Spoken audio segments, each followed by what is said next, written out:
Hello, good evening, and welcome back. Illinois judge tells Google to turn over 1 year of data from Justice Smollett to special prosecutor. It's nice to see Smollett finally facing justice, but more than that, it's more a story about the surveillance state being done by almost private corporations, but considering the lobbying, they're basically an extension of the government. And then as they are there to their beck and call, then it is essentially controlled by the government, hence the surveillance state. So we're using him as an example to show just how much data is collected and then the effect that it can have. Not least because of the algorithms seeing your actions and therefore having a good prediction of what you're going to do. This was shown by Facebook a few years ago with a gentleman receiving a pregnancy test in the mail, realizing then that his daughter had ordered it. Was like, what the hell? How did you get pregnant? Aside from the obvious, who was it? There you go. And she said, well, no, I didn't order it, I'm not pregnant. But for whatever reason, then did take the test and realized that she was pregnant. She didn't know it, but Facebook knew it due to her change in behavior, and what she was then doing is it was different from the norm, and Facebook realized before she did. Not too dissimilar from an episode of Sherlock from the BBC with Benedict Cumberbatch. But I suppose I shouldn't spoil any more than that if you haven't seen it yet. Good series, despite it being from the BBC. So, as we can see, Google will record your data for a heck of a long time, and from there, of course, be able to see what you searched for, and also be able to have an idea of what you were doing even if you didn't search for that primarily. So there will be things which are associated with each other, and they can understand what you would then be doing. For example, you'd be receiving targeted ads for a television perhaps, even if you hadn't mentioned that at all, but because of what you were looking for, they realized, oh, you're in the market for a television, here you go, let's see if we can get some ad revenue off you, our search engine optimization, and therefore, of course, we'll get more money from advertisers for being more effective. On top of that, as Google is huge and owns many different subsidiaries, including Google Maps, they then, of course, have geo-tracking, knowing where you are at any time, given that your phone is there. And it's not good enough to suggest that, oh, my phone is off, or I have it on airplane mode, I don't have any connection, I've denied these permissions, therefore it's not going to be functioning. So well, no, because as Tim Pool has commented of all people several times before, he's found that yes, despite saying no connectivity, his phone has got quite hot and the battery drained quite quickly, suggesting it was being used quite heavily even though he wasn't permitting it to do so, suggesting that the GPS was very much on and his phone was being tracked. On top of that, of course, your phones have microphones and cameras in them, and therefore you're always carrying around that microphone and that camera so we can always hear what you're saying. That is made most obvious with Alexa, for example, but you can also have Siri and the OK Google apps, which show you that it must always be listening in order to pick up on those words. And even Xbox had this, of course. But back to the story. An Illinois judge has ordered Google to turn over a 12 months worth of Justice Smollett's personal electronic data, including his search history, photographs, files, and geolocation data, to a special prosecutor.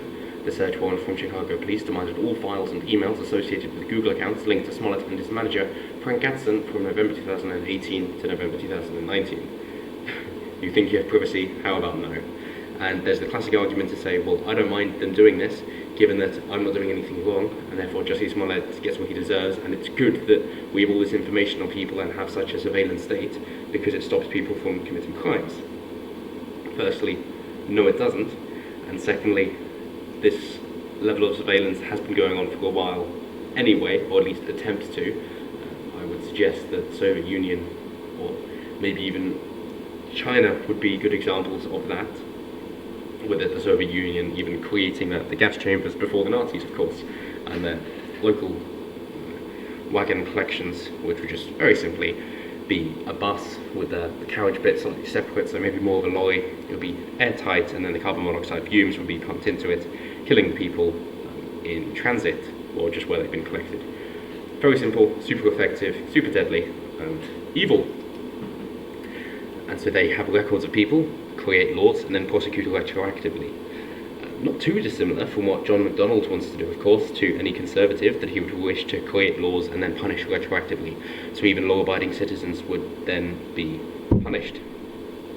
And the same goes for now, that if you allow them to have information on you for the purpose of safety and security, then they will be used against you. It's only a matter of time. Similar to the story I covered a little while ago with France, saying that they should have access to your social media posts for the purpose of tax audits. Yes, that is anybody who's ever been to France, just in case you are actually French, and hiding that from them. And then of course you've got to think, well, if somebody in France has had photos with people, does that then mean that France should look into them in case they have other transactions? And if the French person is then a suspicion, and maybe they have committed fraud in the past, then how many of their friends and contacts are they going to look into to see who else was an accomplice? And you only need about 4 degrees of separation these days, instead of 6 or 7 as it used to be, before you reach anybody in the world. It is not unlikely that you know someone who knows someone who knows someone who knows anyone in the world. That could be Boris Johnson, Donald Trump, anything like that. Or at the very least are friends on a social media. So, moving on, Smollett, who is gay and black, and is actually pertinent, this isn't just CNN, has said he was the victim of a racist and homophobic attack, there we are, near his Chicago apartment in January 2019. He called Gadsden just after the incident, and the manager called Chicago police.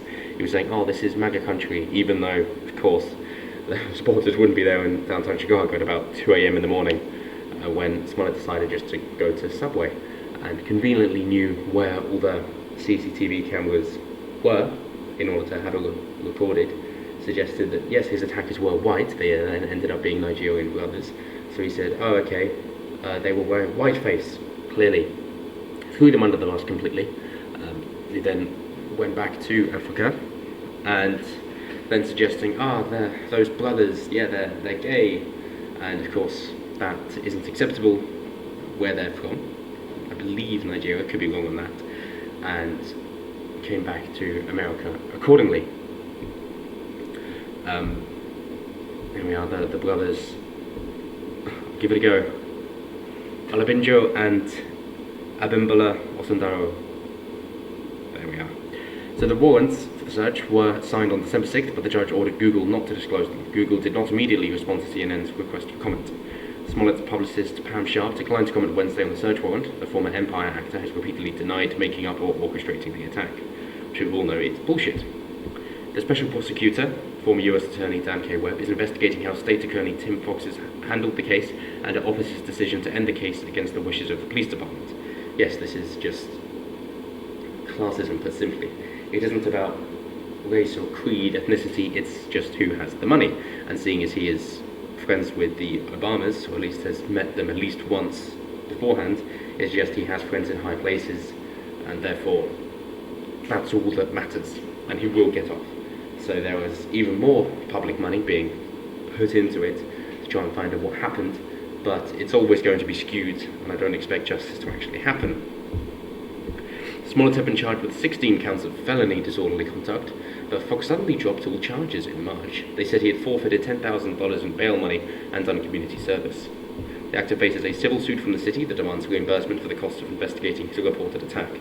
So this is between the city and then the federal level. He filed a countersuit in November. Smollett's attorneys claimed the criminal charges against the actor were brought forth in bad faith and based on the Asandaro brothers' false, self-serving and unreliable statements, court documents say, who believed were paid off by him in order to be complicit in the first place. And as we can see here, Justice Smollett won't be intimidated into paying the $130,000 bill, the attorneys say, for that's the civil suit from the city for the reimbursement for the cost of investigating his reported attack. So it's all very much up in the air for this in particular, and it looks like he will be facing justice of some sort at some time, hopefully, but this seems to be similar to the Iron Upper case with the young lady who suggested 12 Israeli men had gang raped her, and then recanting that, and then not wanting to prosecute a false claim and just protecting the protected class, whether that be a black gay man or a young white woman. But hey, here's more state money being put into an investigation to increase the size of the state and surveillance into everybody's life. So here comes Big Brother. I hope you're prepared.